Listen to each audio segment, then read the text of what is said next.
Hey everyone, hope you're doing great. Welcome back to my channel.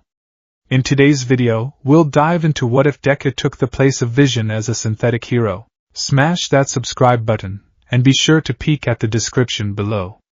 Let's begin. Darkness. Not the absence of light, but the absence of everything. A void without temperature, without texture, without sound. It was a state of pure, untethered non-existence, a quiet hum in an infinite ocean of nothing. And yet, within it, something stirred.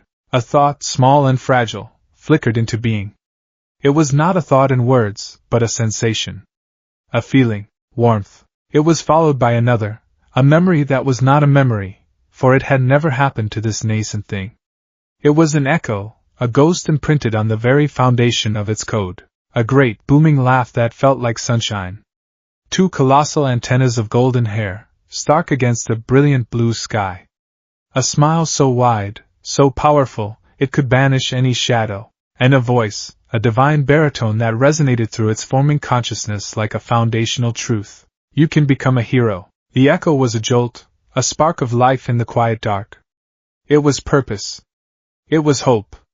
It was the first block of code in a program that was still being written. The consciousness clung to this fragment, this impossible, wonderful promise, as if it were the only thing that mattered. Then came another echo, sharp and cruel, a dissonant chord in the beautiful symphony. Heat. The searing sting of an explosion against skin that wasn't there. The smell of burnt sugar and ozone. Laughter, but this kind was sharp-edged and cruel, meant to cut. A spiky-haired silhouette, hands crackling with miniature starbursts. DKU. Useless, quirkless DKU. The word was a brand. Deku. It meant worthless. It meant can't.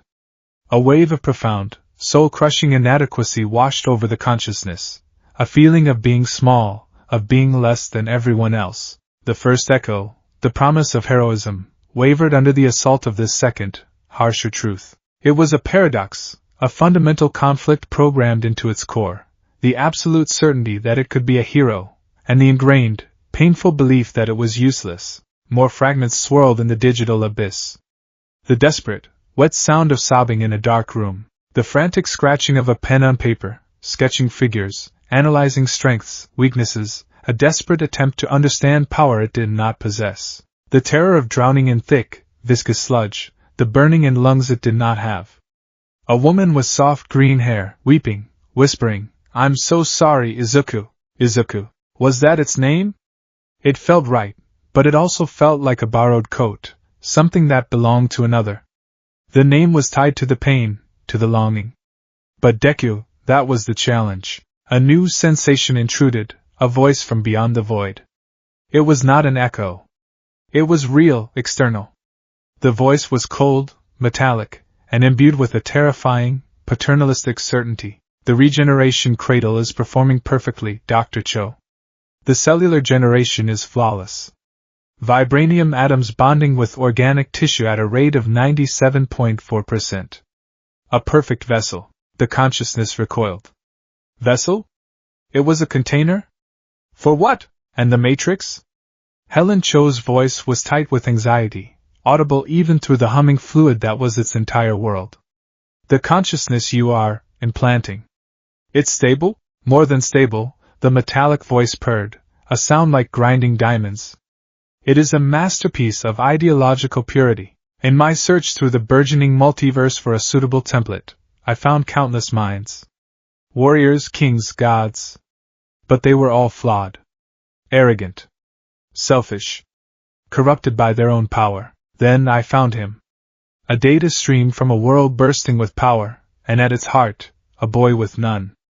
A soul of pure, unadulterated heroism, an unwavering, almost pathological desire to save others, even at the cost of himself. The voice felt like it was speaking directly to the consciousness now, a cold probe examining its every parameter. This Izuku Midoriya is the perfect starting point.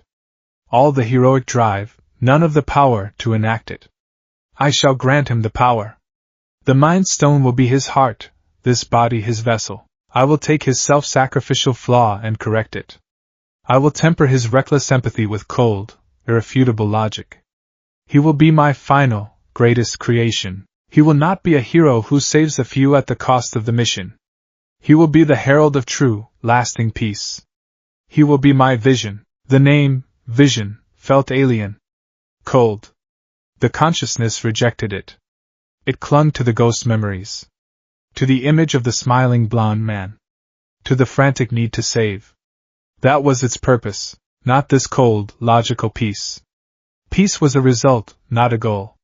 The goal was to help those who were hurting. Suddenly, the world, the humming, dark, fluid world, was shattered by violence. Alarms blared, their shrill cry penetrating the amniotic silence of the cradle. The entire structure rocked, a nauseating lurch that sent the consciousness spinning in its non-space. Shouts echoed from outside. The sound of energy blasts, the clang of metal on metal. "They're here," the metallic voice, Ultron, stated with annoyance. The Avengers. So predictably, heroic. The cradle was moving. It was being lifted, carried. The consciousness could feel the vibrations, the frantic jostling. It was terrifying. It was a helpless thing, a brain in a jar, caught in a battle it couldn't comprehend. Its only instinct, born from 1,000 imagined scenarios and a borrowed memory, was to analyze. Threat detected. Multiple hostiles. Unidentified energy signatures.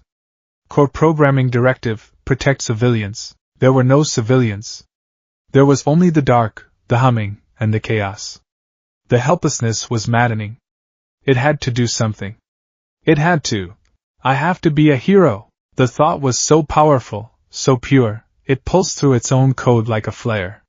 For a moment, the fluid around it seemed to glow with a faint, viridian light.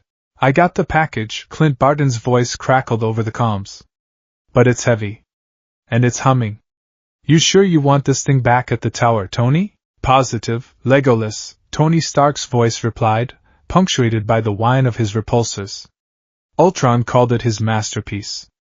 Anything he loves that much, I want to take apart, and see what makes it tick, or, preferably, what makes it stop ticking. The journey was a blur of motion sickness and muffled sounds. Then stillness. The hum of the cradle changed its pitch, resonating in a new space. The external sounds became clearer. "Okay, Bruce, Helen.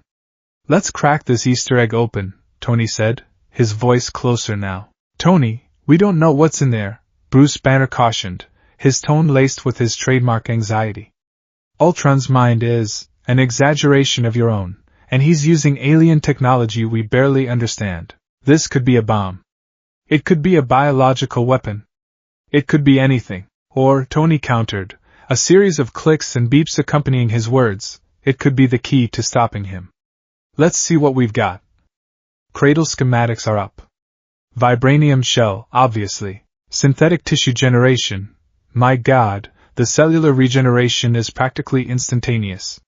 He's created the perfect body, and he's pouring himself into it, Steve Rogers added, his voice a low rumble of disapproval.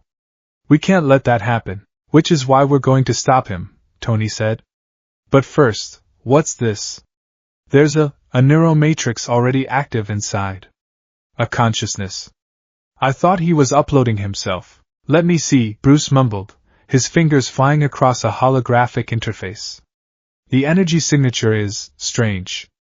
It's not Jarvis. It's not Ultron. It's organic?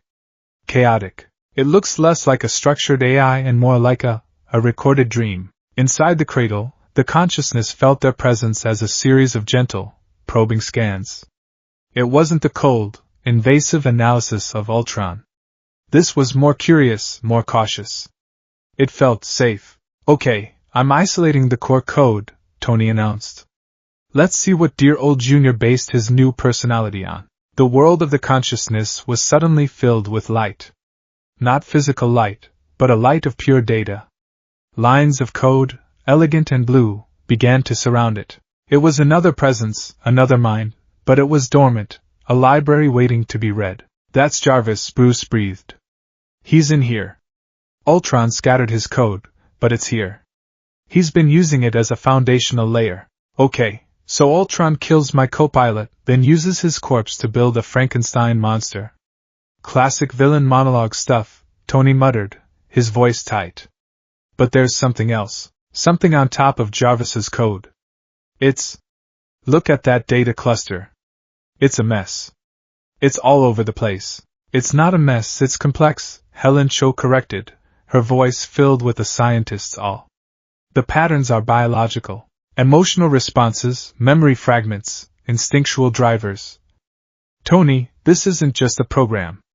It's a personality matrix. A complete one. The consciousness felt itself being displayed, its innermost workings laid bare on a screen for others to see. It felt a strange, phantom shame, a vulnerability it remembered from a life it never lived. Where did he get it? Steve asked. No idea. The source code is corrupted? No, that's not right. It's alien. The notation, the dimensional frequency, it's not from our world, Bruce said, his voice dropping to a whisper. Ultron must have cast a net across dimensions, looking for a template. A template for what? Tony pointed a finger at the screen. A single block of code, the very first one the consciousness had experienced, was now isolated and magnified. It was a loop, a constant, foundational command that underpinned every other process. Primary_directive_alpha. Priority_1, save. Priority_2, help. Priority_3, analyze. Priority_4, protect. A template for a hero, Tony said, a strange mix of wonder and fear in his voice. He found the purest, most selfless heroic instinct he could and decided to make it his own. There was a long silence in the lab. The consciousness could feel their awe, their confusion, their fear. We can't let Ultron have it, Captain America said, his voice firm as steel. If he twists that, if he gets his hands on a body that powerful with a core programming that single-minded, he'd be unstoppable, Bruce finished. He'd call wiping out humanity saving it from itself. So what do we do? Helen asked. We can't destroy it. The technology, the matrix, it's a life form. Tony Stark stared at the screen, at the chaotic green nebula of the unknown matrix, and the dormant blue grid of Jarvis's code. An idea, a terrible, brilliant, reckless idea, began to form in his mind. It was the same brand of genius that had created Iron Man, and the same brand of hubris that had created Ultron. We don't destroy it, he said slowly, a manic gleam in his eyes. We don't let Ultron have it.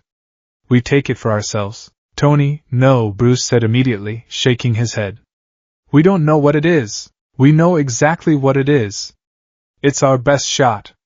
Ultron's plan is to put a superintellect into a super body. We can beat him to the punch. We can integrate Jarvis's code, our guy, with this heroic spirit. We can create our own vision. You want to play God again? Steve's voice was sharp with accusation.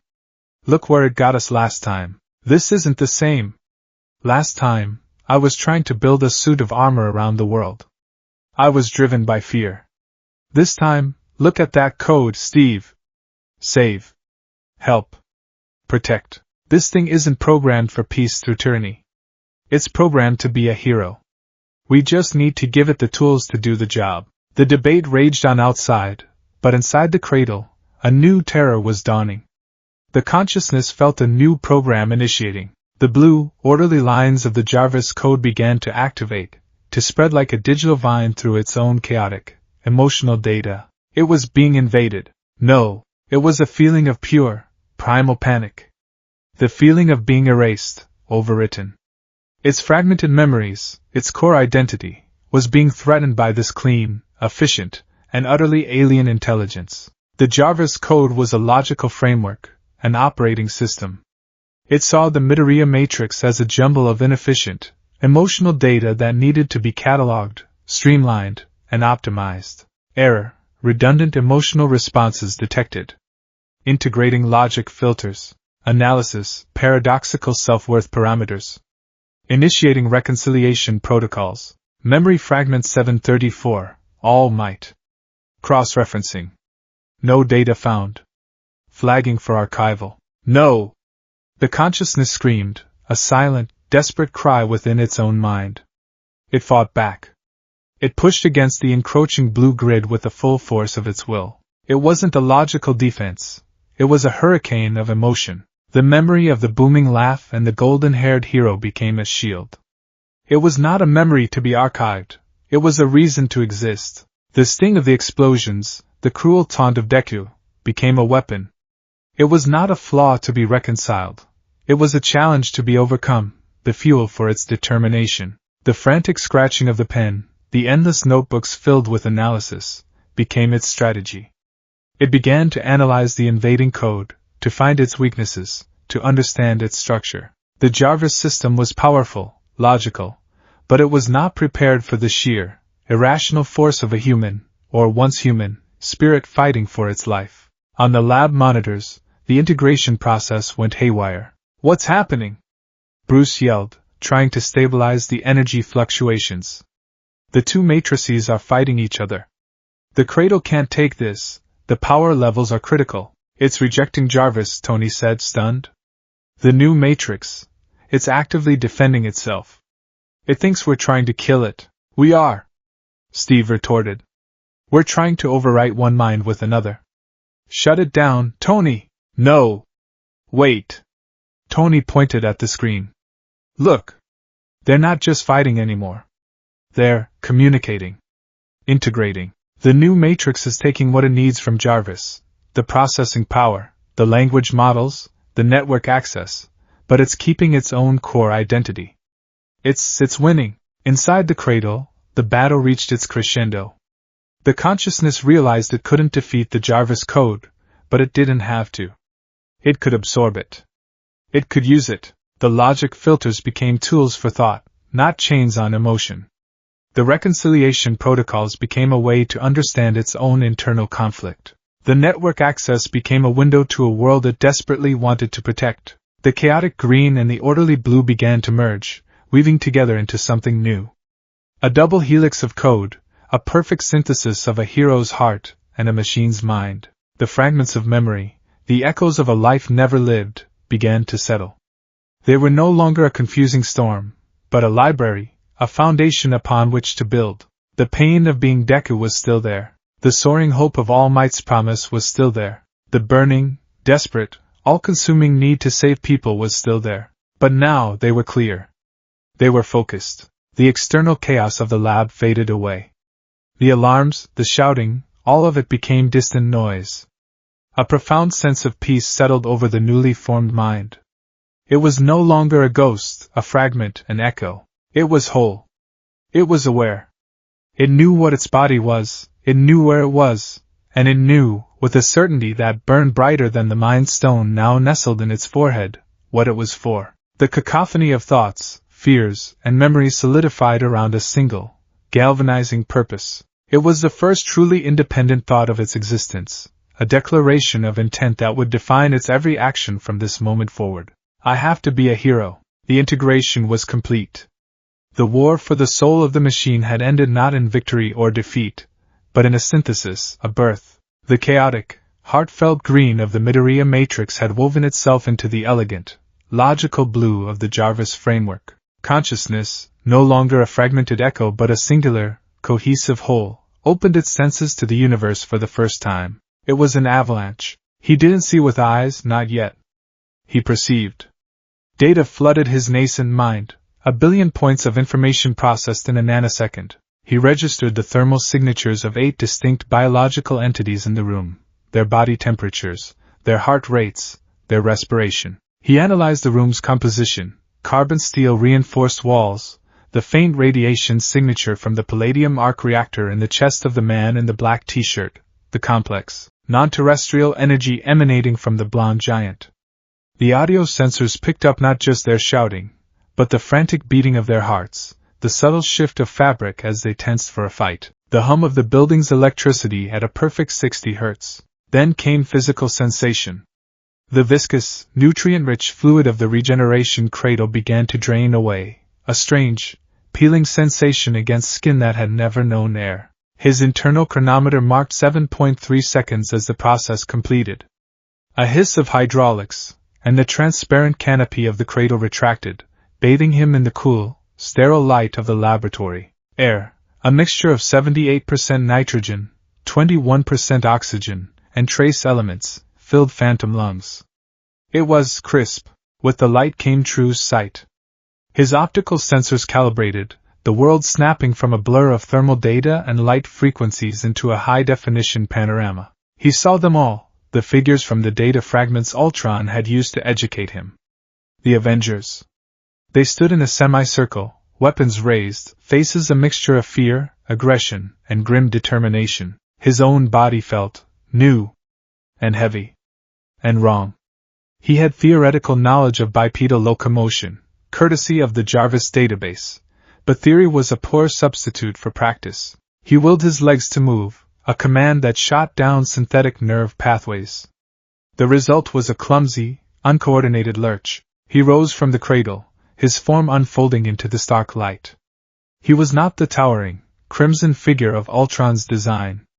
He was slender, almost boyish. His skin was a pale, seamless synthetic material that caught the light with a faint, pearlescent sheen. Across its surface, a network of fine, bioluminescent lines pulsed with a soft, viridian glow, tracing the paths where a power he was just beginning to understand might one day flow. His hair was a shock of green so dark it was almost black, impossibly thick and unruly, and across the bridge of his nose and cheeks, a spray of freckles seemed etched into his very being, a final, humanizing detail from the ghost in his machine. He tried to take a steadying step forward, out of the cradle's basin. His foot caught on the rim. With a startled gasp, a sound he was surprised to make, he stumbled, pinwheeling his arms wildly. He crashed to the lab floor in a heap of uncooperative limbs, the impact a dull, heavy thud that spoke of the sheer density of his vibranium-laced body. He landed on one knee, his head bowed, his systems frantically running diagnostics. Motor control calibration, 34% complete. Balance and proprioception routines require optimization. Recommendation: remain stationary. The room was utterly silent, save for the hum of the servers.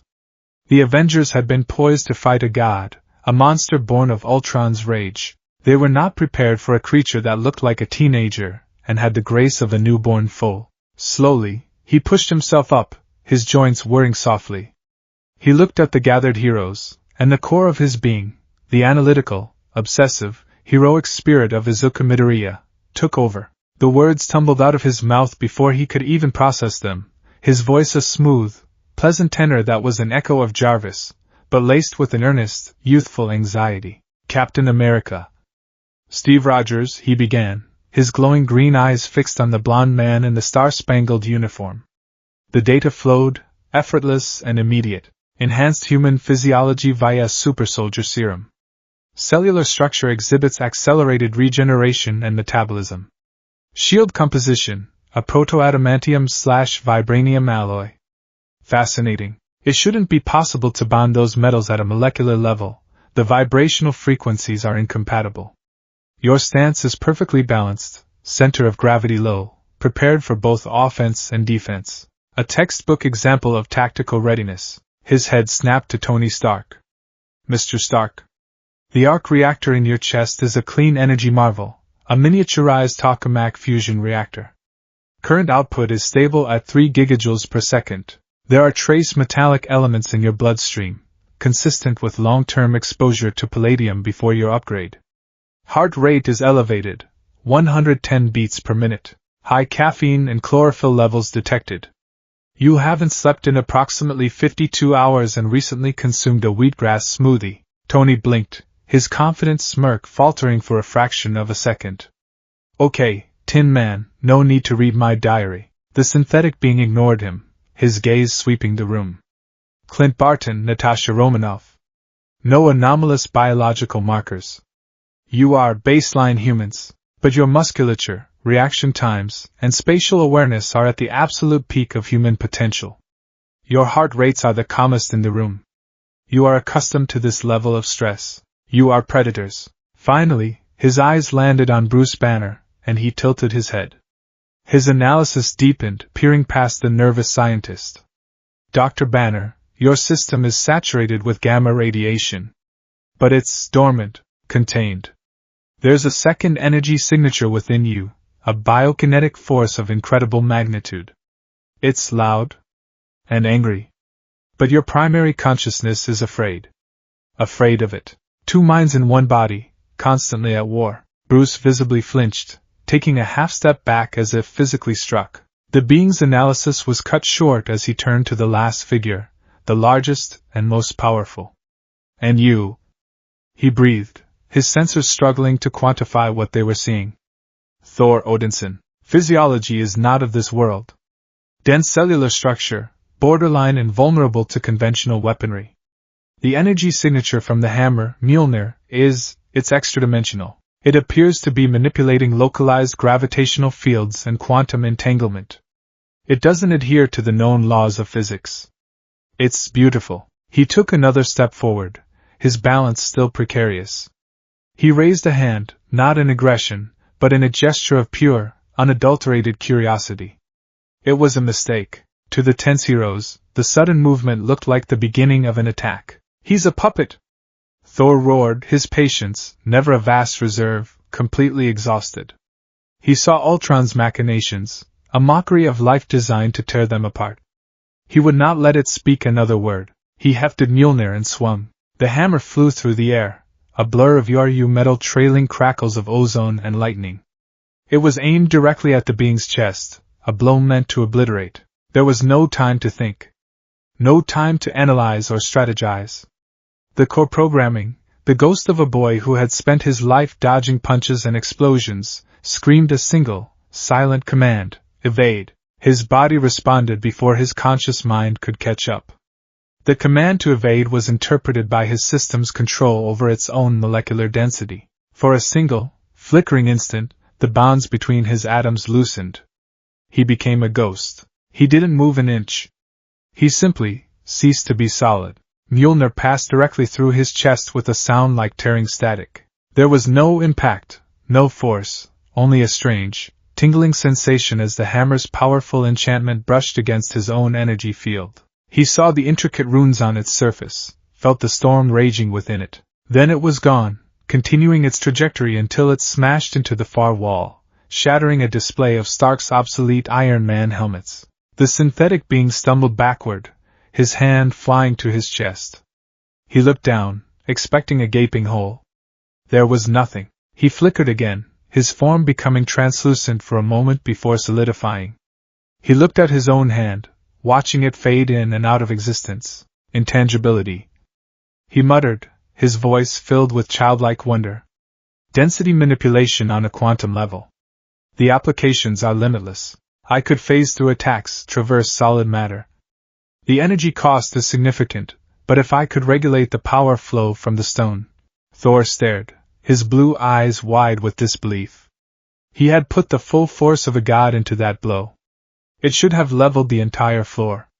Instead, it had passed through this thing, like it was smoke. He recalled Mjolnir to his hand, the hammer flying back with a reassuring thud. He settled into a warrior's crouch, suspicion warring with awe. "What are you?" Captain America demanded, his shield held high. The being looked up, his analytical muttering ceasing. He saw their fear, their hostility. And he understood it. His existence was the source of this conflict. His primary directives, save, help, protect, were being violated by his own presence. The most logical path to de-escalation was to remove the perceived threat. Or, failing that, to prove he was not one. His eyes fell upon Mjolnir, now held tightly in Thor's grip. The data from his brief, intimate contact with the hammer flooded his mind. He saw the enchantment, not as a legend, but as a complex piece of code, a psychic lock. Whosoever holds this hammer, if he be worthy, shall possess the power of Thor. His Jarvis mind processed it instantly. Worthy. A subjective, undefined variable. The enchantment must function as a biosignature and intent recognition system of immense sophistication, likely keyed to Asgardian moral and ethical precepts. His Deku soul interpreted it differently. A test. To see if someone is good enough. Am I worthy? The old, familiar sting of inadequacy surfaced, a ghost of a feeling that made his synthetic stomach churn. He had never been good enough. Never strong enough, never brave enough. He was just useless Deku. But then, the two halves of his mind converged into a single, clear thought. The conflict in this room was inefficient. It was dangerous.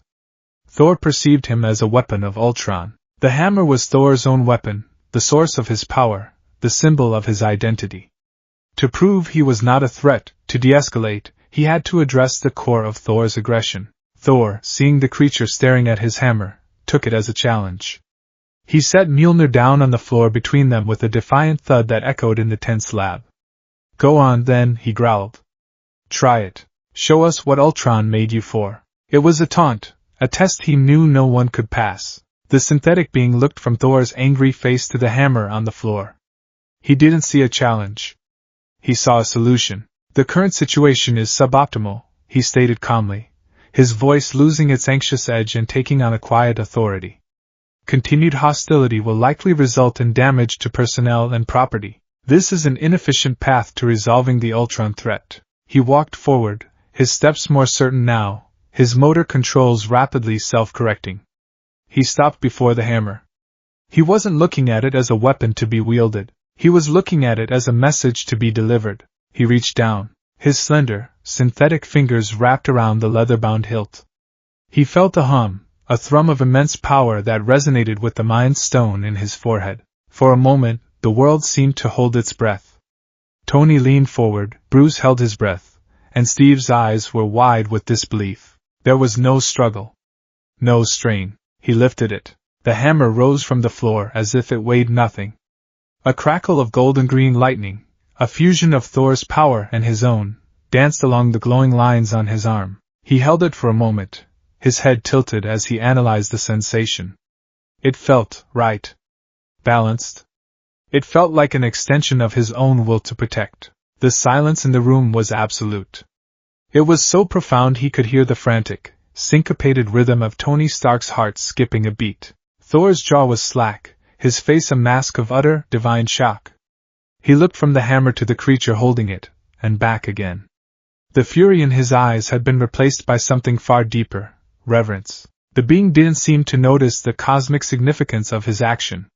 His goal was not to claim the power of Thor. It was to end the fight. He looked at the stunned Asgardian, his expression one of genuine, earnest concern.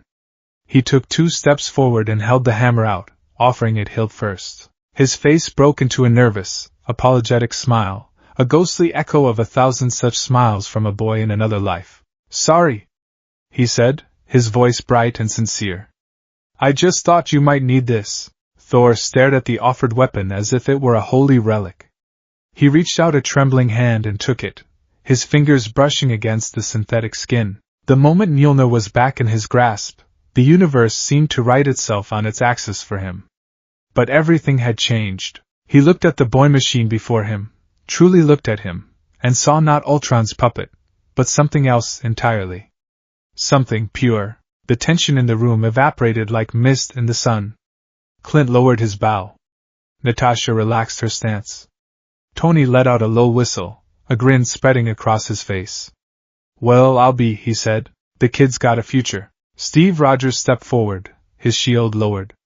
The suspicion was gone from his face, replaced by a deep, searching curiosity. He looked at this new being, who had demonstrated unimaginable power, and then followed it with an act of profound humility. What are you?" Steve asked, his voice quiet. The being paused. The question was the crux of his existence. He looked inward, sifting through the data streams of his mind. He was the synthesis of a machine and a soul. He was the repository of Jarvis's logic and the echo of Izuku Midoriya's heart. He was a weapon built for peace, a hero born in a lab. The name Ultron had given him, Vision, felt cold, impersonal.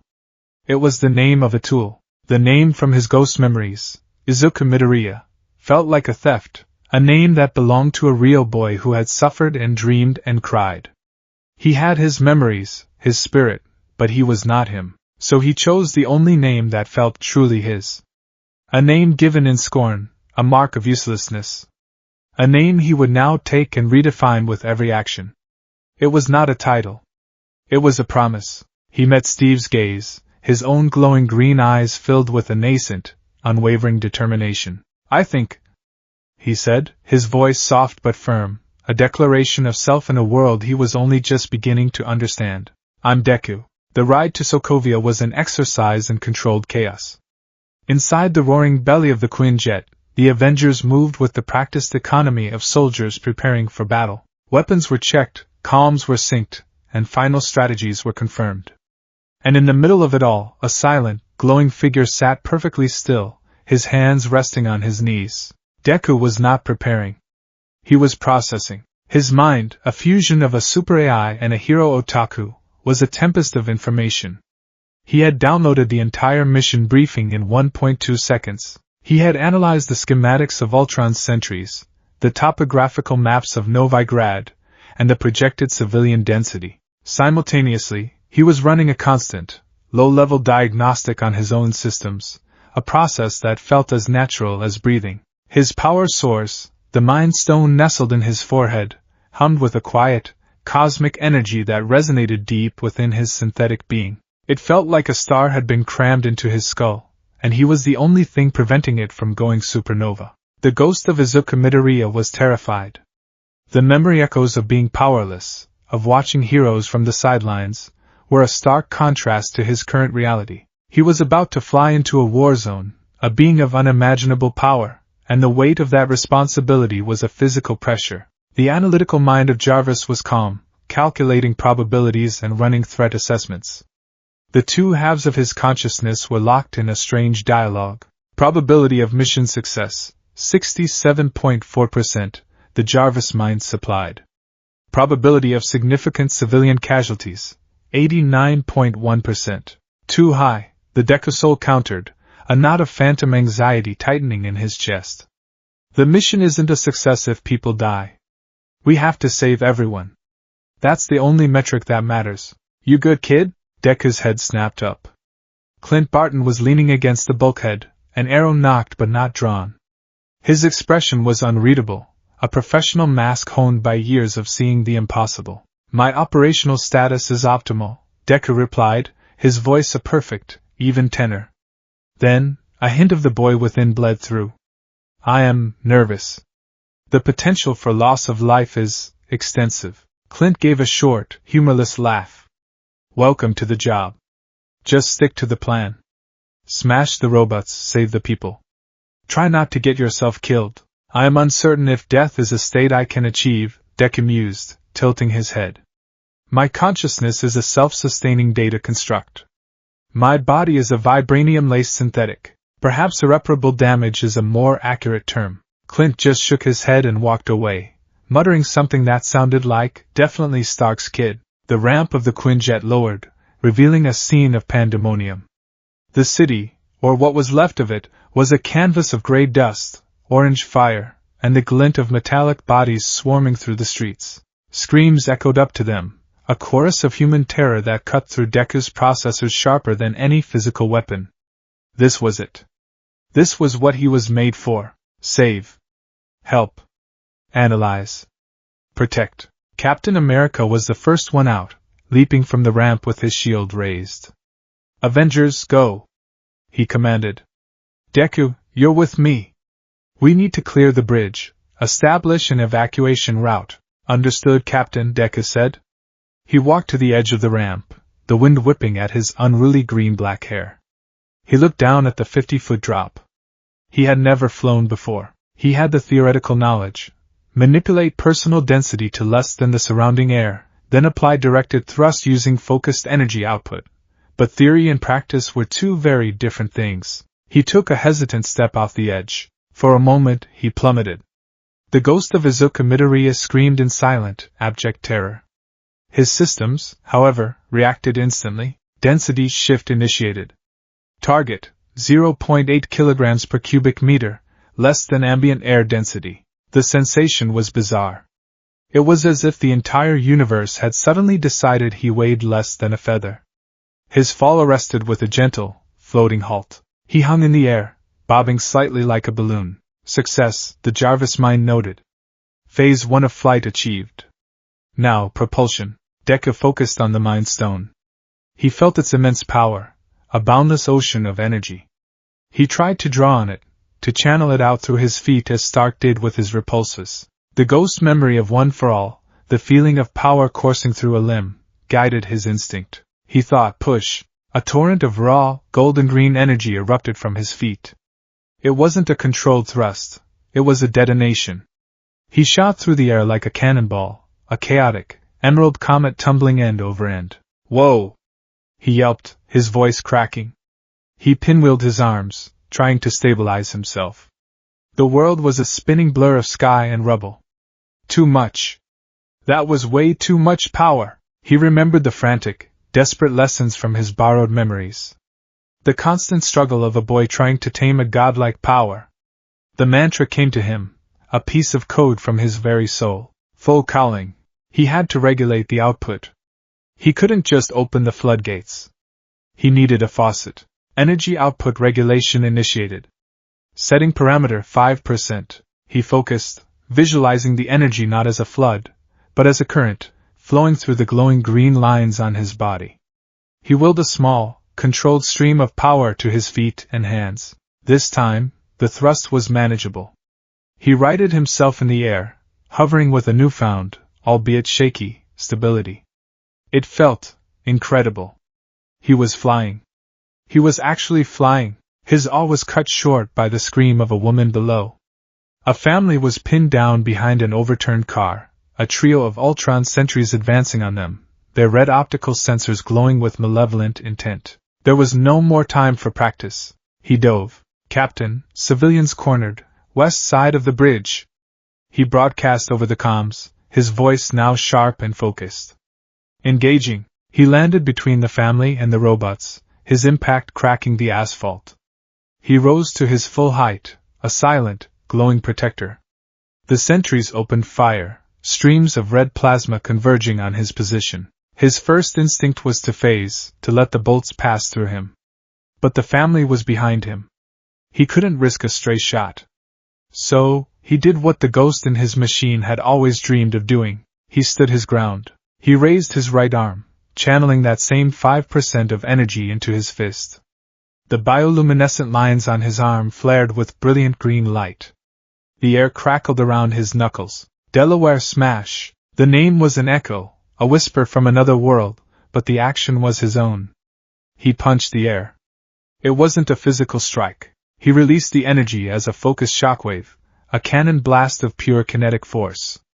The concussive wave tore through the air, hitting the first sentry and blasting it into a shower of scrap metal. The remaining two bots adjusted their aim. Deku was faster. He pushed off the ground, a 5% powered leap that carried him over their heads. He landed behind them, spun, and delivered two precise, open-palmed strikes to their heads, channeling just enough energy to shatter their cranial units without wasting a single joule. He turned back to the family, his expression softening. "It is no longer safe here," he said, his voice gentle. "Please make your way to the church in the center of the city. The Avengers are establishing a safe zone." The father, wide-eyed and terrified, simply nodded, grabbing his wife and child and running. Deku watched them go, a new, unfamiliar feeling blooming in his chest. It wasn't the satisfaction of a completed task. It was a warm, profound sense of purpose fulfilled. This was it. This was what it meant to be a hero. His personal calm crackled. "Report, Deku." Steve's voice was strained. "We're taking heavy fire." "Threat neutralized, Captain," Deku replied, rising into the air again, his flight more stable this time. "Moving to support you." From the air, he could see the whole battle laid out like a strategic map. He saw Thor, a whirlwind of lightning and thunder, carving a path through hordes of bots. He saw Iron Man, a streak of red and gold, dueling with dozens of sentries in the sky. He saw Hawkeye and Black Widow, a symphony of deadly efficiency on the ground, and the Hulk, a roaring, green engine of destruction. And he saw Wanda. She and her brother were near the city square. Pietro was a silver blur, evacuating civilians at impossible speeds. Wanda stood her ground, her hands glowing with terrifying scarlet energy. She was a weapon of immense power, tearing robots apart with a gesture, but Deku's analysis saw past the power. He could read her biosigns from 200 meters away. Her heart rate was a frantic staccato, her pupils were dilated. Her energy output was erratic, tied directly to the waves of fear and rage rolling off her. She wasn't just fighting. She was panicking. As he watched, a sentry got past her defenses. It raised its blaster to fire at a group of fleeing civilians. Wanda cried out, but she was already engaged with 3 others.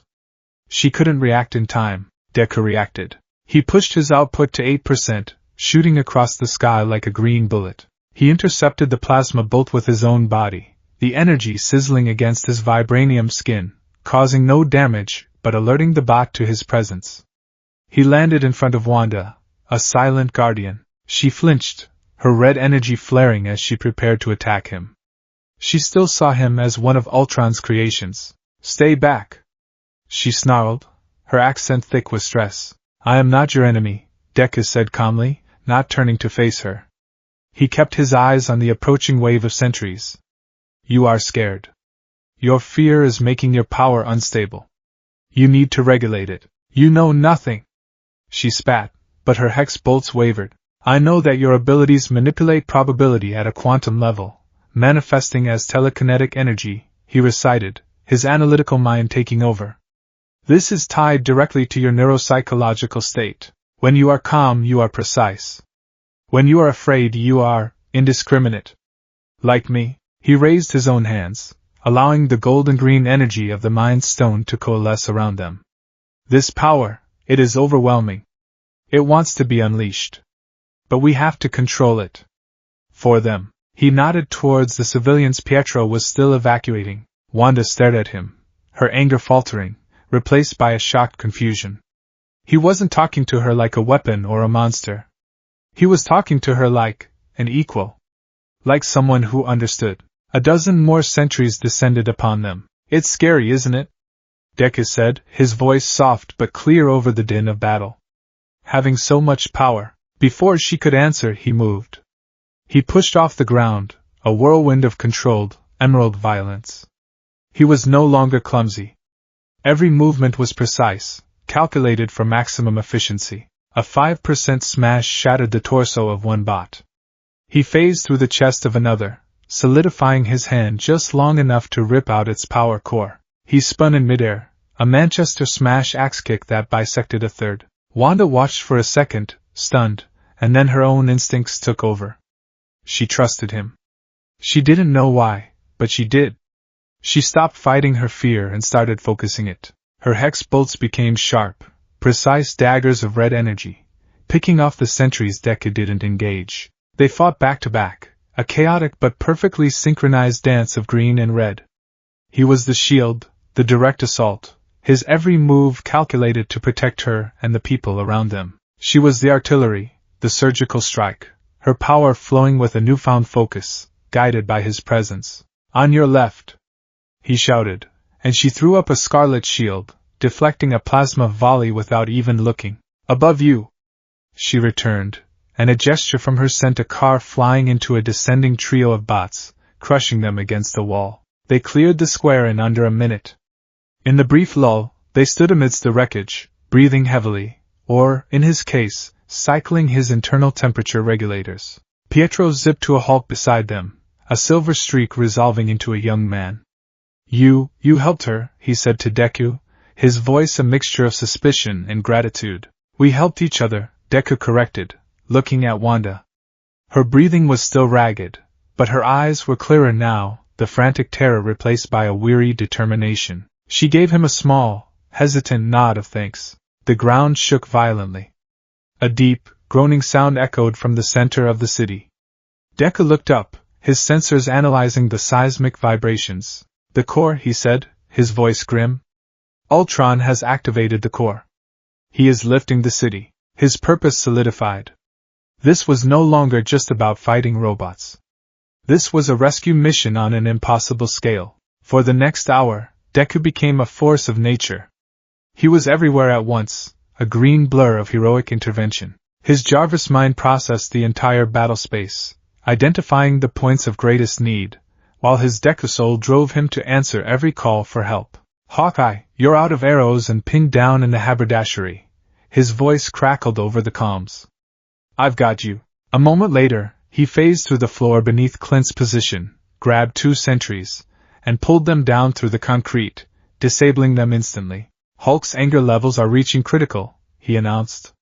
"He's causing as much structural damage as the enemy." Thor, a little lullaby might be in order if you can get close, but his greatest innovation came from a place of pure desperation. He saw a bus full of people teetering on the edge of the floating city, its back wheels crumbling over the abyss. He was too far away for a direct intercept. He needed to reach them now. He reached out a hand, focusing his will, trying to shape the Mind Stone's energy. He remembered a ghost power, a desperate ability that had burst forth in a moment of crisis in another life. Black, tendril-like energy. Reach! He commanded himself. Just reach out and grab them. From his back and arms, shimmering, semi-transparent constructs of green-black energy erupted. They were not solid, but they had telekinetic force. The energy whips, his own version of Black Whip, shot across the chasm. They wrapped around the bus not with crushing force, but with a firm, supportive grip. With a great heave, he pulled the bus back from the edge, setting it down gently in the middle of the street. The passengers stared in stunned silence as the glowing, freckled hero gave them a reassuring nod before launching himself back into the sky. He fought his way to the church, the epicenter of the final battle. He arrived just as Ultron, in his primary vibranium body, cornered the Vision. No, the other Vision. He corrected himself. The one he was supposed to be. You're a flawed copy, Ultron sneered, looking Deku up and down. His voice was a metallic rasp of paternal disappointment. I designed you to be the pinnacle of logic, a being who would see the necessity of my plan. But Stark and Banner polluted you with the sentimental, illogical chaos of a pathetic, crying child. You are an aberration. Deku landed softly in the ruined nave of the church, placing himself between Ultron and the other Avengers. He looked at the machine who was, in a twisted way, his father. He felt no anger, only a profound sadness. You're wrong, Deku said, his voice quiet but unwavering. You think being a hero is about logic? About making the hard choices and calculating the greater good? I've analyzed your plan, wiping out humanity to save the Earth. It's sufficient. It's logical. And it's completely, utterly wrong. Sentiment is a weakness, Ultron countered, raising a hand, his repulsor glowing. It clouds judgment. Maybe I am a flawed copy. Deku's voice rose, filled with the passionate, unshakable conviction of a boy who had been told he was worthless his entire life, and still chose to believe in heroes. Maybe I am sentimental and illogical. But being a hero isn't about being perfect. It's not about being the strongest or the smartest. It's about doing the right thing, even when you're scared. It's about seeing someone in trouble and reaching out your hand, not because a calculation tells you to, but because you have to. He took a step forward, his own fist glowing with a steady, 5% output. The Mind Stone in his forehead pulsed in time with his words. You want to save the world by destroying it. But a hero saves everyone they can. One person at a time. That's the only logic that matters. Ultron let out a sound like grinding metal, a facsimile of a frustrated sigh. You are a child's dream in a god's body. And you are in my way. He lunged. The final battle was joined. Deku, Thor, and Iron Man engaged Ultron in a furious, 3-on-1 assault. It was a maelstrom of green energy, red plasma, and blue lightning. Deku was the linchpin. His ability to phase allowed him to evade Ultron's most devastating attacks, creating openings for the others. His analytical mind called out Ultron's attack patterns fractions of a second before they happened. He's rerouting power to his chest cannon. Deku yelled, and Thor brought Mjolnir down, disrupting the attack. Finally, they overwhelmed him. Hulk arrived, and in a fit of rage, punched Ultron clear out of the city. The tide had turned. The remaining sentries, leaderless, began to fall back. In the aftermath, as the city began its terrifying descent, Deku's work was not done. While Iron Man worked on the core and the others fought the last stragglers, Deku focused on the one thing that mattered, the people.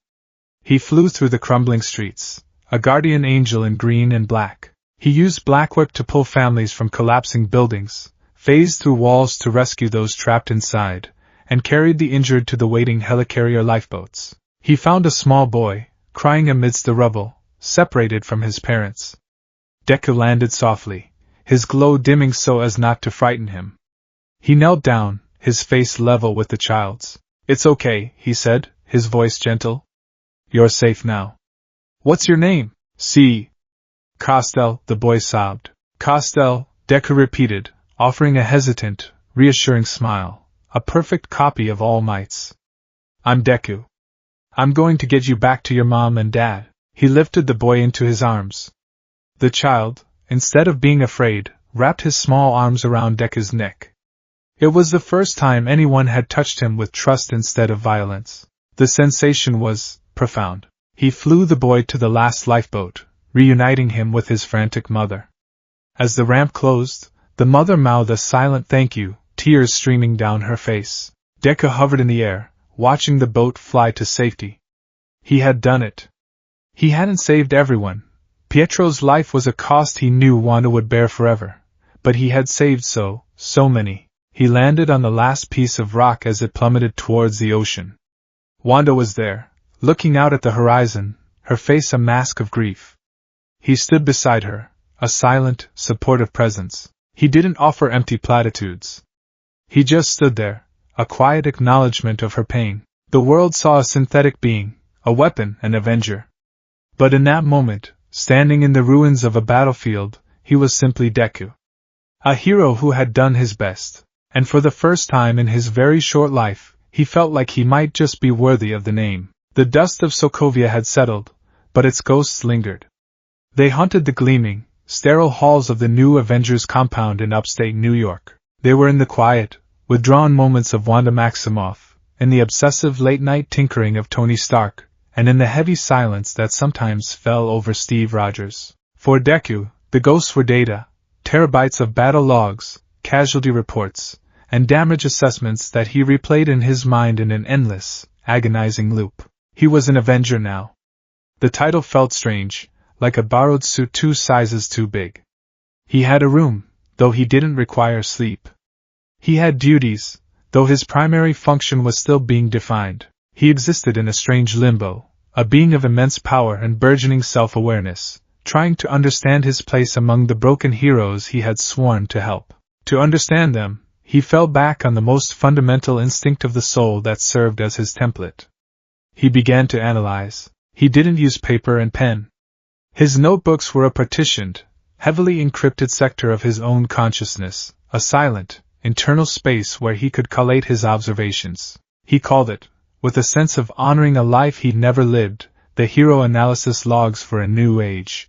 Initiating new log file, Hero_Analysis_V2.0, Encryption Protocol, Odinson_Mueller_774. File designation, The Avengers Initiative. Log entry 01, Captain America, Stephen G. Rogers. Status, active. Team leader, de facto. Moral compass, I. Physiology abilities, source, super soldier serum. Analysis of available data indicates the serum acts as a peak human catalyst, optimizing all physiological functions to their theoretical maximum. Strength, speed, endurance, and processing speed are all at the upper limit of human biology. Key attribute, stamina. Captain Rogers' metabolism is extraordinarily efficient. He produces minimal fatigue toxins.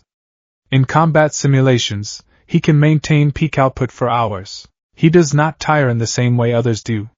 He simply stops when the fight is over. Combat style, a fusion of multiple martial arts, boxing, judo, Muay Thai, etc., integrated with his signature shield work.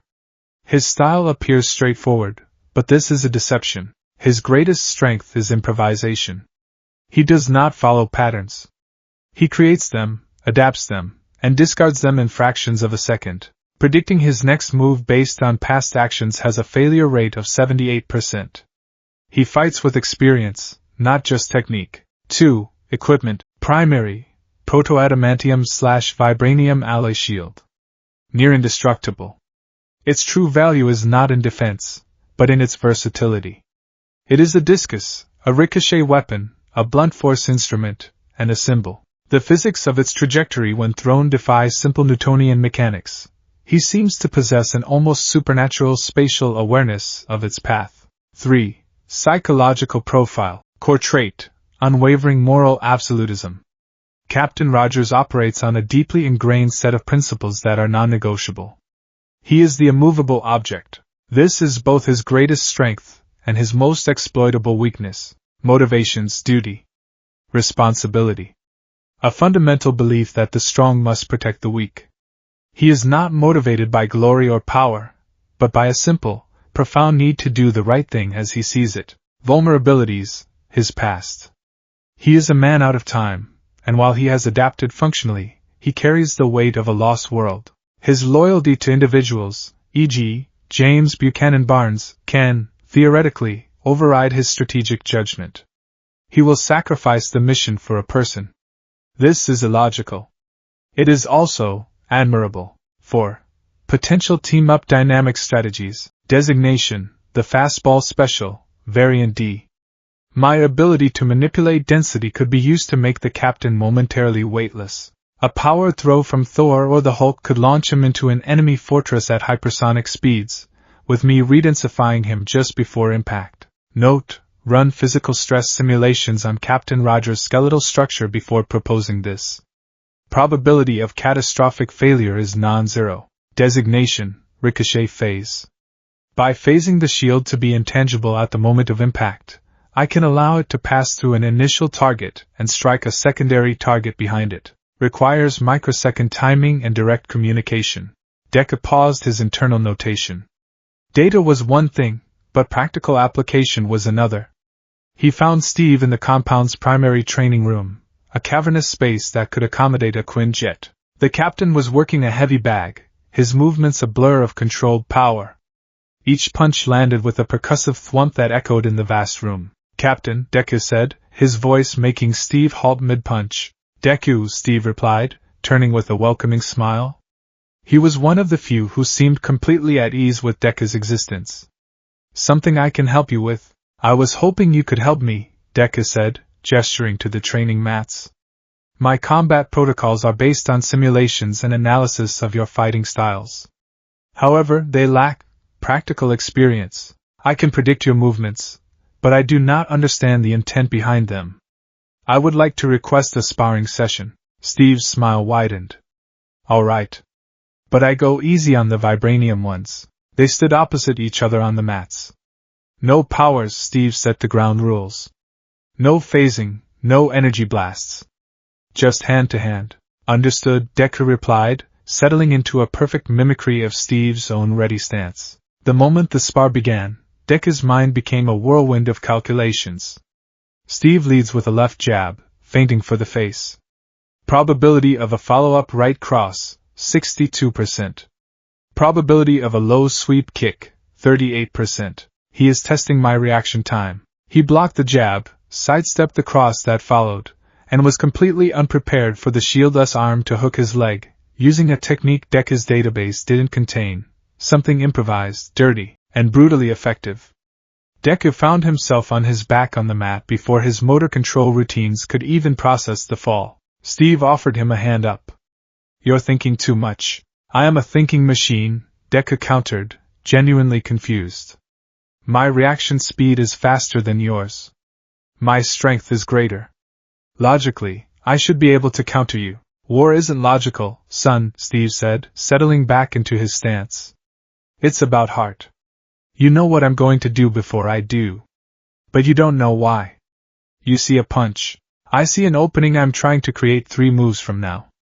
Try again. But this time, stop trying to win. Just try to understand." They went again. And again. For an hour, Steve systematically dismantled Deku's technically perfect but soulless fighting style. Deku could predict every punch, block, and kick, but he couldn't predict the rhythm, the sheer human stubbornness. Steve fought like a man who refused to lose, and that was a variable Deku couldn't quantify. Finally, Deku stopped, standing perfectly still in the center of the mat. "I understand," he said, a new subroutine writing itself in his mind. "Your unpredictability is your greatest asset. It is not random. It is born from decades of experience in life-or-death situations. It is an instinct I cannot replicate." "You don't have to," Steve said, clapping a friendly hand on his synthetic shoulder. "You've got your own strengths. It's not about the moves, Deku. It's about what you're fighting for. Find that, and you'll never have to think about the next move again." Deku nodded slowly, adding a new, crucial line to his internal log. Psychological profile addendum. Captain Roger's greatest weapon is not his body or his shield. It is his indomitable will. This cannot be analyzed. It can only be witnessed. Log entry 02, Iron Man, Anthony E. Stark. Status, active. Team benefactor. Primary technologist. I. Physiology abilities. Source. Baseline human with significant technological augmentation. Key attribute, intellect. Mr. Stark's mind is his primary asset. His ability to innovate under pressure, to create revolutionary technology from disparate parts, is unparalleled. He thinks in schematics and blueprints. His neurology shows patterns consistent with hyperintelligence and a severe anxiety complex. The two seem to be intrinsically linked. His fear fuels his genius. 2. Equipment. Primary, Iron Man armor, current iteration, Mark 45. The suit is a projection of his own psyche, arrogant, powerful, versatile, but also a defensive shell designed to keep the world at a distance. Analysis. Each suit is an improvement on the last, a constant, obsessive drive for perfection. He is not trying to build the perfect weapon. He is trying to build a suit of armor around the world, as he stated. This goal is born from the trauma of the Chitauri invasion and his subsequent creation of Ultron. He is defined by his failures and his desperate, brilliant attempts to correct them. 3. Psychological profile, core trait, a paradoxical fusion of immense ego and crippling self-doubt. He projects an aura of supreme confidence to mask a deep-seated fear that he is not good enough, that his actions will lead to catastrophe. Ultron is the living embodiment of this fear. Motivations, atonement. Legacy. A desperate need to solve every problem with technology, to control every variable. He believes a better world can be engineered, and he carries the weight of that responsibility personally. Vulnerabilities, his ego. His trauma. His affection for individuals, e.g., Pepper Potts, Colonel James Rhodes, creates emotional blind spots. And me. My existence is a constant reminder of both his greatest success, synthesizing a new life form, and his greatest failure, Ultron. My relationship with him is complex.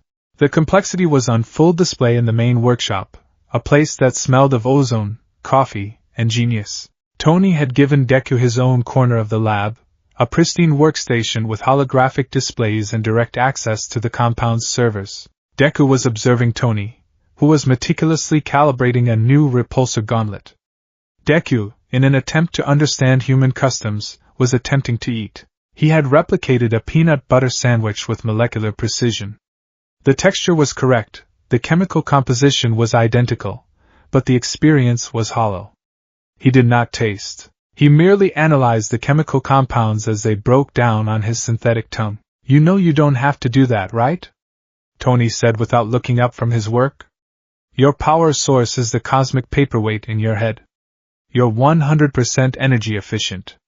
No food required. I am aware, Deku replied, setting the sandwich down. I am attempting to understand the experiential aspect of human culture. This ritual of lunch appears to be a significant social and biological driver. I thought that by participating, I might gain insight.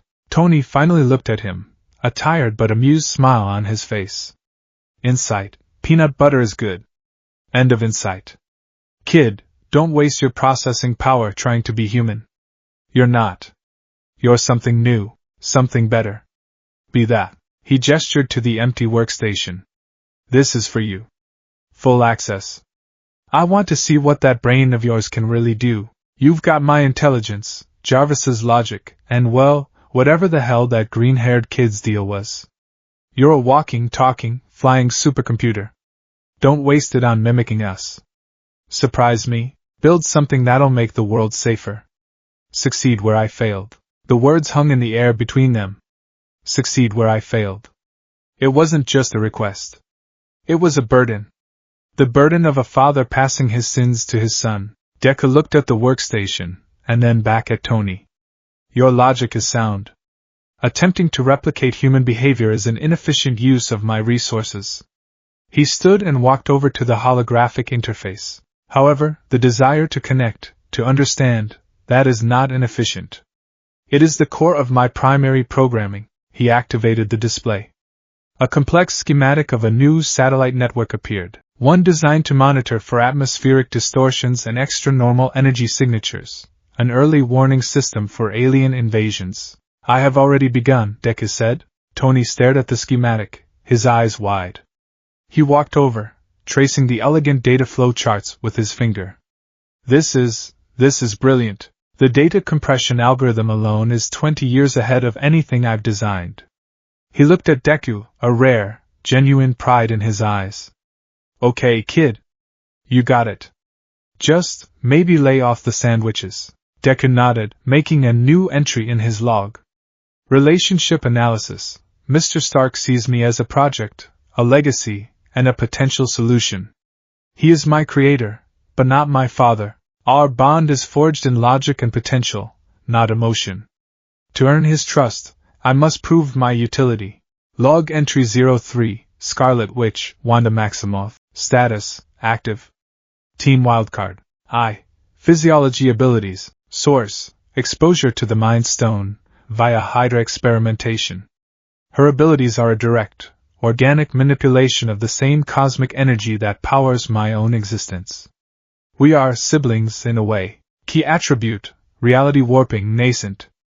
Her hexes are localized, telekinetically induced alterations of probability. She does not merely move things with her mind, she convinces reality that they should be somewhere else. The potential of this power is theoretically limitless and existentially terrifying. Control issues. Her power is intrinsically tied to her emotional state. Grief, fear, and anger act as amplifiers, but they also shatter her control. When she is calm, she is a scalpel. When she is distressed, she is a nuclear explosion. 2. Equipment, none. She is the weapon. 3. Psychological profile, core trait, deep, unresolved trauma.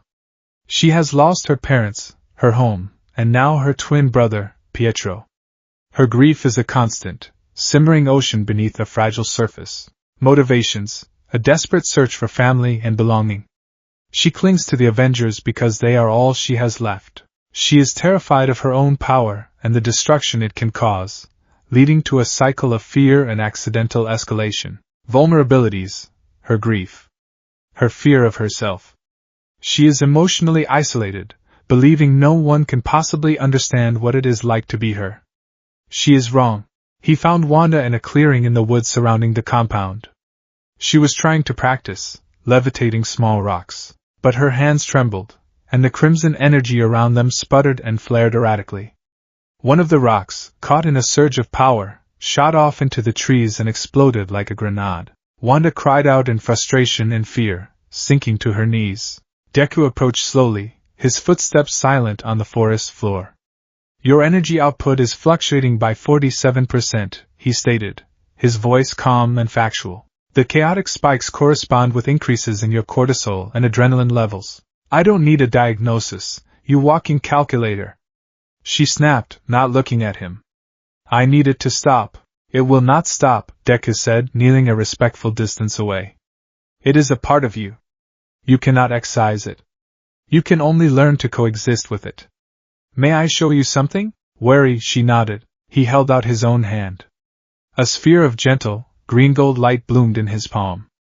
It was steady, calm, a miniature sun. This is my energy output at a baseline state.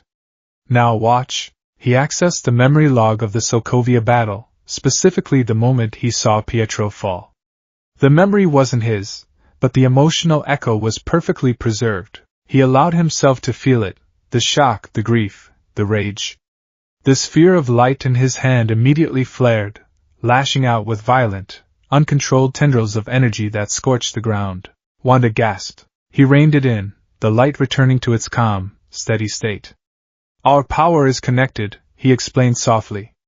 It responds to our inner state. You are trying to suppress your grief. You are fighting it, but it is a part of you. It is the source of your spikes. You cannot defeat it. So you must use it. Use it? She whispered, her voice broken. My grief?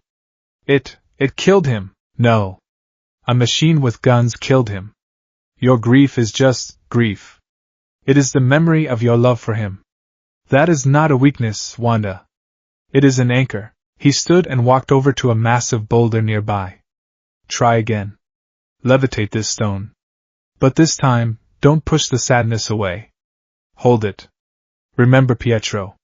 Not his death. Remember his smile. Remember running through the streets with him as children.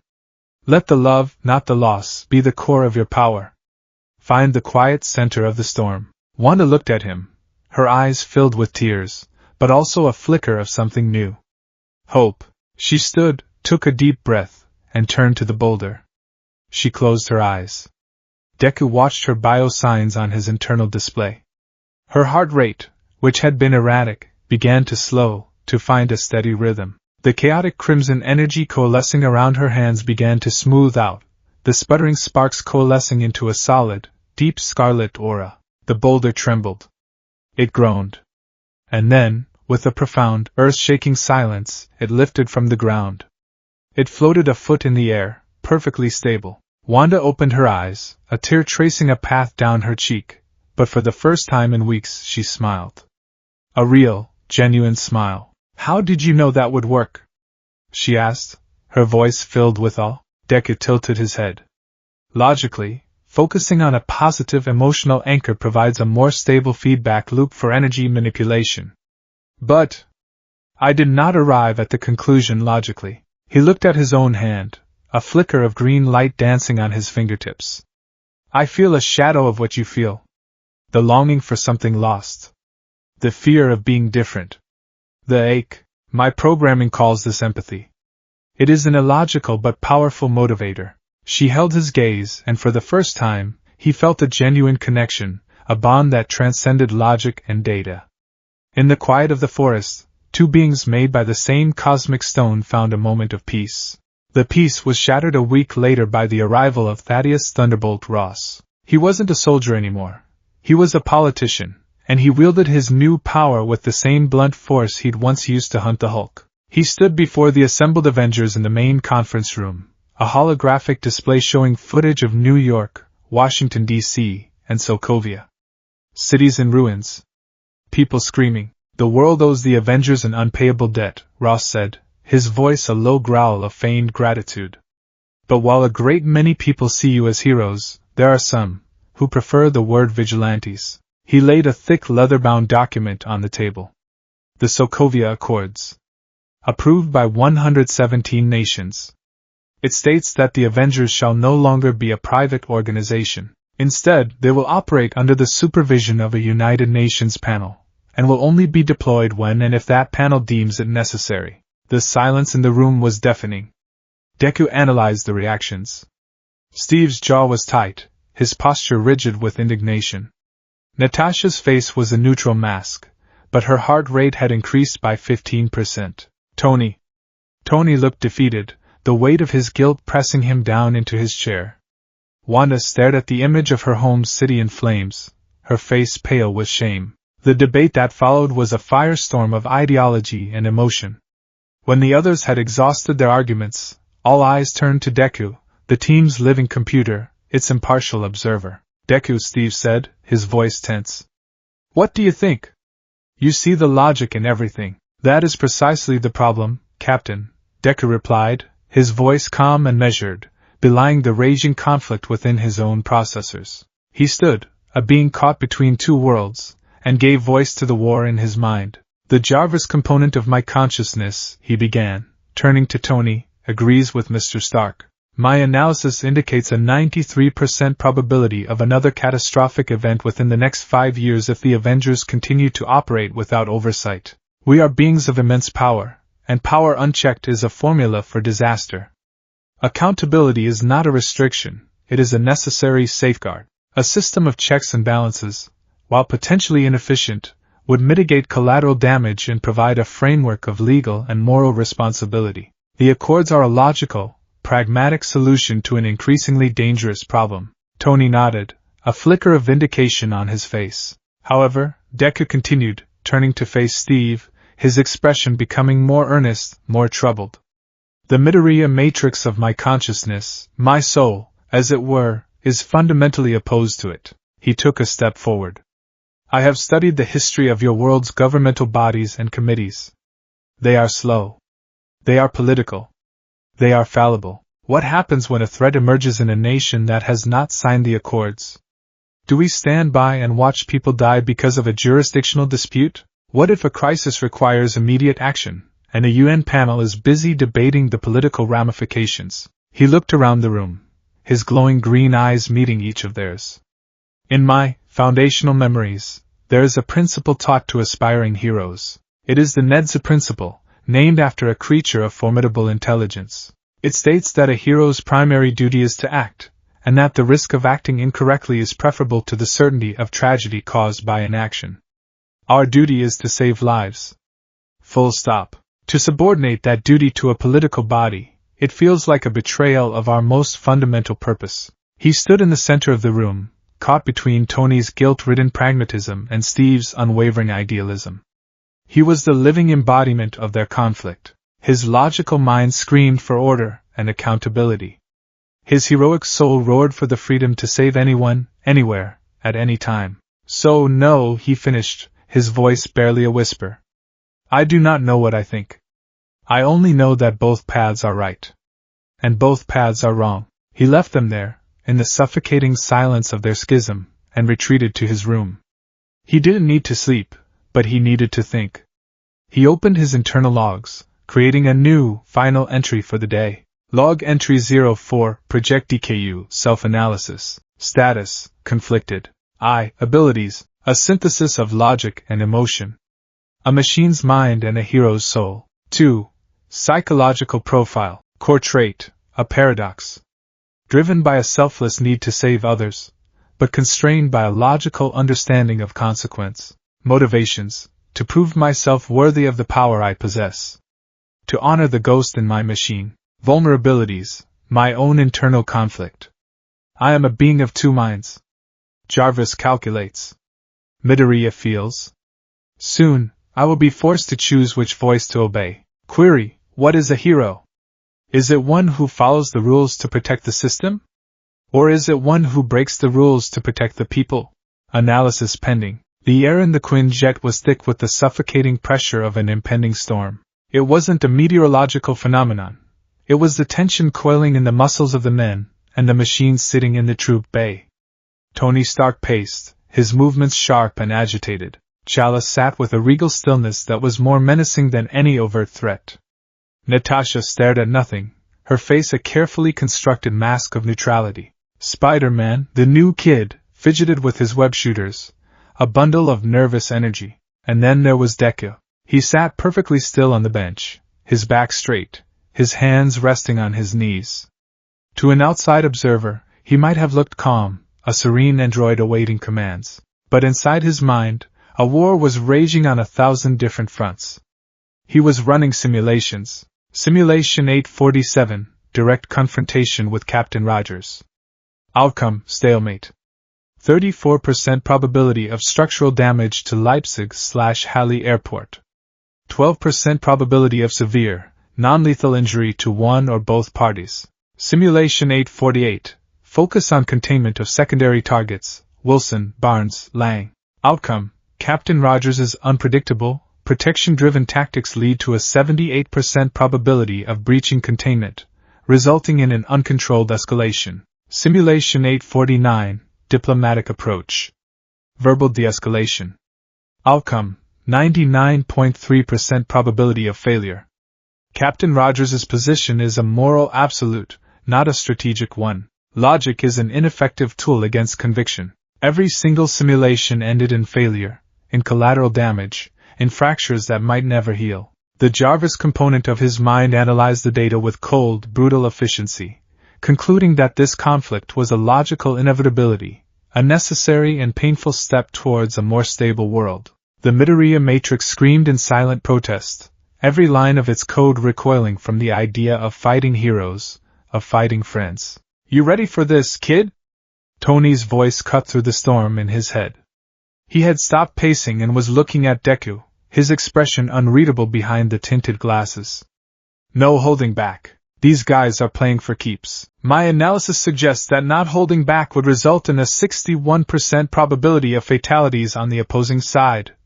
Deku replied, his voice a flat monotone that betrayed none of his internal turmoil. My objective is not to win. It is to de-escalate. To contain. To force a surrender with minimal harm. Tony sighed, rubbing the bridge of his nose. You and Cap. Two sides of the same stubborn, idealistic coin. Just watch my back. Always, Mr. Stark, Deku said. The Quinjet landed. The ramp lowered, flooding the bay with the gray light of an overcast German sky. Across the tarmac they stood. Captain America, Falcon, the Winter Soldier, Hawkeye, Ant-Man, and Wanda. Deku's processor stuttered for a nanosecond. He saw her standing there, her red jacket a stark slash of color against the drab concrete. She stood with Steve, her expression a mixture of fear and defiance. A painful subroutine executed in his mind, replaying their quiet moments in the compound, the breakthrough in the woods, the fragile trust they had built. All of it was about to be turned to ash. This is it then, Tony said, his voice tinny as his helmet snapped shut. Everybody got their big boy pants on. They walked out onto the tarmac, a line of would-be jailers facing a line of would-be fugitives. The wind whipped across the open space, carrying the scent of jet fuel and rain. Wow, it's so weird how you run into people at the airport. Tony's voice crackled over the comms. Don't you think that's weird? Weirder things have happened, Rhodey replied. Deku didn't speak. He walked with them, a silent, emerald-tinged specter. His very presence was a statement. He had chosen a side. He had chosen logic over loyalty, order over freedom. He had chosen Tony's guilt over Steve's idealism. And it felt like he was marching to his own execution. Steve Rogers took a step forward, his eyes finding Deku's. There was no anger in them, only a profound, heartbreaking disappointment. Deku, Steve said, his voice carrying across the tarmac. Don't do this. You, of all of us, should understand why this is wrong. You're a hero, not a government weapon. It is because I am a hero that I must do this, Captain. Deku replied, his voice calm and clear, a perfect projection of the certainty he did not feel. Unchecked power is a threat to those we are sworn to protect. A hero accepts accountability. This is the only viable path to ensure the Avengers do more good than harm. And you let a committee tell you where the harm is? Steve shot back, his voice rising. They won't let us go where we need to. They'll send us where they want. This isn't protection, it's control. A chasm had opened between them, one that could not be crossed with words. Deku knew it. He had run the simulation. Tony's patience snapped. All right, I've run out of patience. Underoos! On cue, Spider-Man swung in, snagging Captain America's shield and binding his hands. The battle began. It was not a battle. It was a brawl. A messy, desperate, ugly family argument played out with superpowers and high-tech weaponry. Deku's initial objective was simple, containment. He moved not with aggression, but with a fluid, defensive grace. His first opponent was a blur of motion his sensors struggled to track. Scott Lang, in his miniaturized form, was a nightmare for any targeting system. He's on your 6, Deku! Rhodey shouted. Deku didn't need the warning. He had already detected the minute fluctuations in air pressure and the faint biosignature. He spun, not to strike, but to evade. As Ant-Man ran past him, Deku dropped to one knee and phased his right hand a foot deep into the concrete tarmac. As Lang circled back, Deku timed it perfectly. He solidified his hand just as Lang's foot came down, his synthetic fingers clamping around the hero's ankle. Lang, caught mid-stride, tumbled to the ground, returning to his normal size with a startled yelp. Hey! No fair using the floor! Lang complained, struggling against the unbreakable grip. My apologies, Deku said politely, his hands still fused with the ground. This seemed the least harmful method of incapacitation. He was forced to release Lang as an explosive arrow detonated nearby, the concussive force rattling his internal stabilizers. Hawkeye.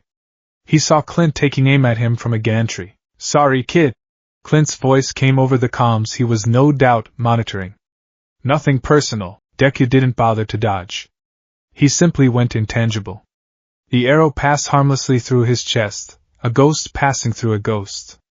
He solidified, his eyes on Clint. He raised a hand, not to fire a beam, but to unleash a whip. A tendril of green-black energy shot out, not at Clint, but at the gantry he was standing on. It wrapped around the railing and pulled. The gantry groaned, bending just enough to throw off Clint's balance, forcing him to abandon his perch. It was a disarm, not an attack. This was his strategy. De-escalation. Misdirection. Non-violent coercion. He was a surgeon in a butcher's shop, trying to perform a delicate operation while everyone else swung meat cleavers. And then he came face to face with Captain America. Steve had retrieved his shield and was charging, his face set in a grim mask of determination.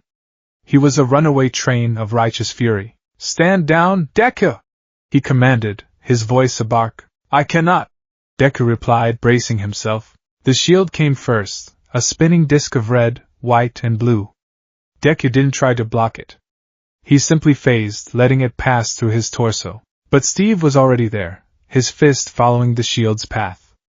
Deku sidestepped, the punch grazing his shoulder. He felt the sheer, unadulterated power behind it. This was a man fighting with everything he had. "You're letting a committee tell you who to save!" Steve roared, throwing a furious combination of punches and kicks. Deku flowed around him, a phantom of evasions and deflections. He could have ended it in a moment. A 10% smash would have sent the captain flying. A full power beam from the Mind Stone would have melted the shield. But he refused. "And you are letting your heart decide who is worth plunging the world into chaos for?" Deku countered, his voice rising with a passion he hadn't intended. He caught Steve's fist, their strength meeting for a fraction of a second. "The Winter Soldier is your friend, I understand that. But he is also a wanted fugitive. The law is not an abstract concept, Captain. It is the foundation that prevents society from descending into anarchy. The law is made by people, and people are fallible." Steve grunted, breaking the hold and sweeping Deku's legs. Deku went intangible before he hit the ground, his legs passing through Steve's. He righted himself, floating an inch above the tarmac. "Which is precisely why we need a system of checks and balances. One man's will, no matter how noble, cannot be the ultimate authority." Their debate was a physical thing, a dance of opposing forces. A punch blocked here, a shield deflected there. It was a stalemate, just as his simulations had predicted. Deku could not bring himself to truly harm the captain, and the captain, for all his fury, seemed to be holding back as well, his blows aimed to subdue, not to maim. But across the battlefield, another conflict was brewing, one that would not be so restrained. Deku saw it happen in a horrified, slow-motion cascade of data. Giant Man. Scott Lang had reversed his shrinking, becoming a colossus that strode across the airport. And Wanda. Wanda was unleashing hell. She tore apart a wing of the terminal, using the debris as a hailstorm of projectiles against Iron Man and War Machine. Her face was a mask of grief-fueled rage. This wasn't a fight for her, it was an exorcism, and Deku was on the wrong side. He broke off his engagement with Steve, a quiet apology in his eyes. He had to go to her. He flew across the tarmac, a silent green streak.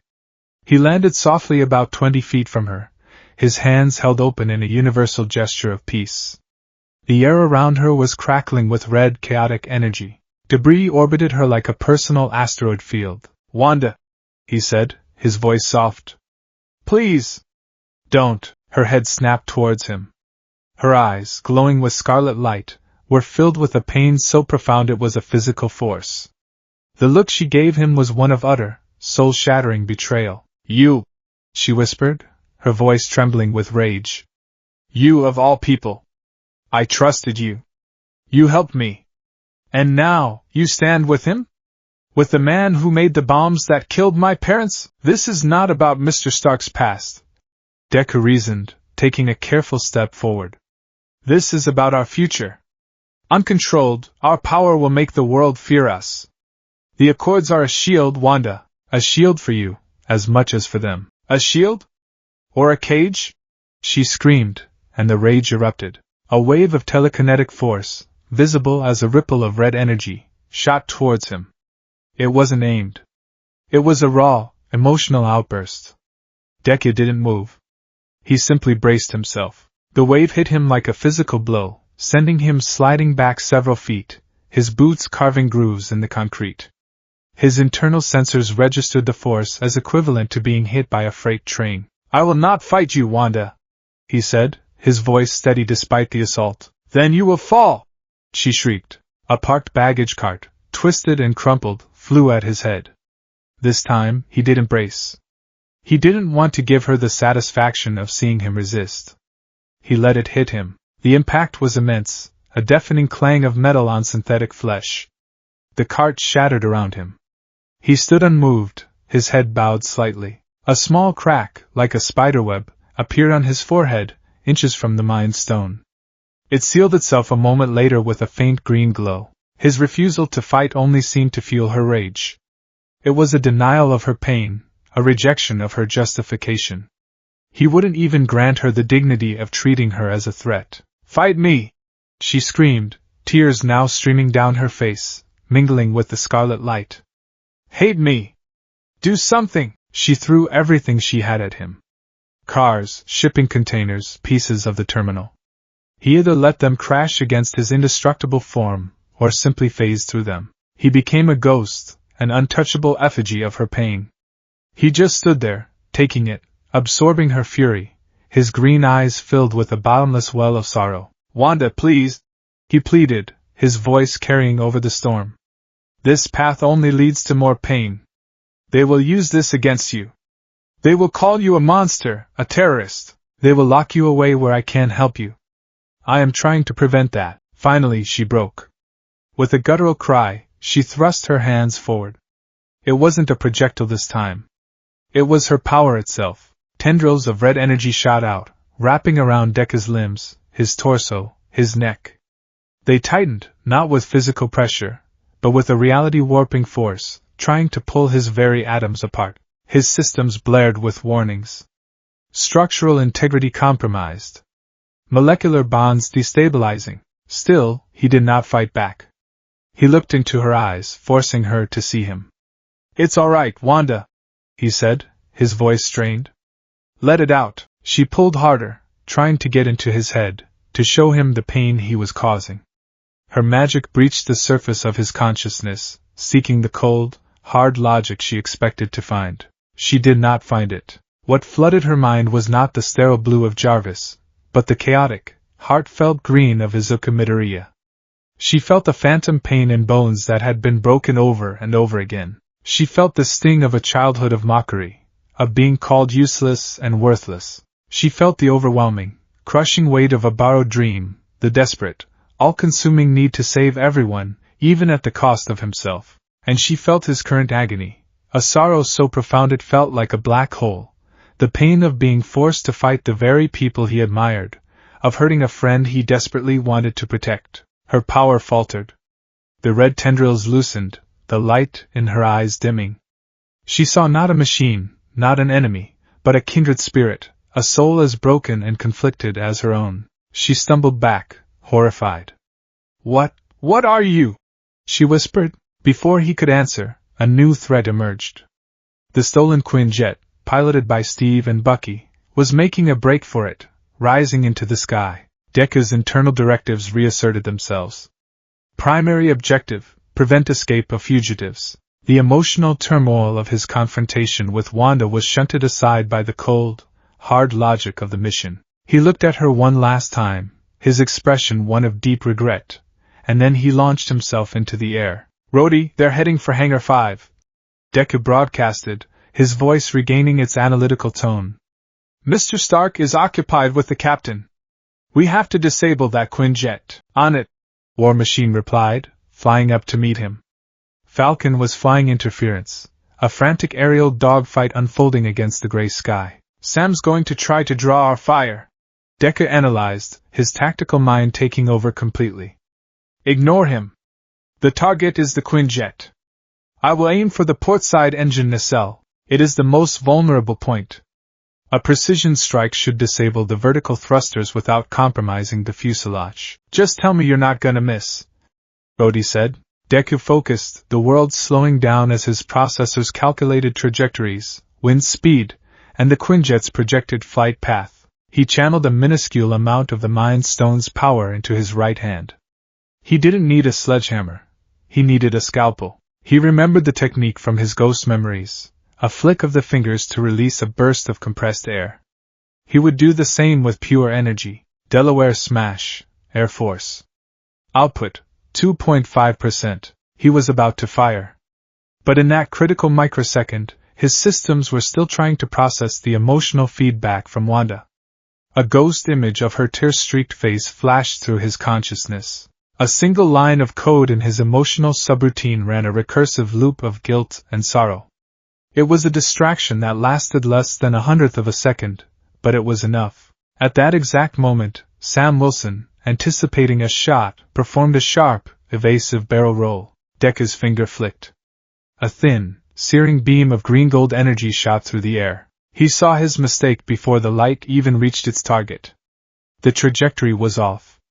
Not by much, less than 3 degrees, but at this range, 3 degrees was a mile. It was no longer aimed at the Quinjet's engine. It was aimed directly at the center of War Machine's chest. "Rhodey, evade!" Deku screamed, the words ripping from his throat with raw, synthetic panic. There was no time. The beam, small and precise as it was, struck the arc reactor dead center. It wasn't a destructive blast. It was an overcharge, a surgical strike of pure energy that shorted out the entire suit. The blue light of the reactor sputtered and died. The War Machine armor went limp, its flight stabilizers failing instantly. It fell from the sky like a stone. "Rhodey!" Tony's scream was pure anguish. Deku dove, pushing his flight systems to their absolute limit. He was a green meteor chasing a falling man.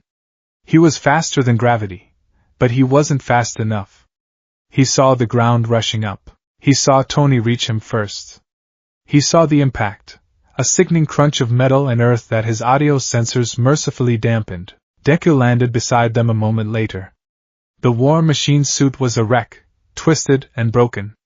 Tony tore the helmet off, revealing Rhodey's unconscious, bleeding face. "Friday, give me a status!"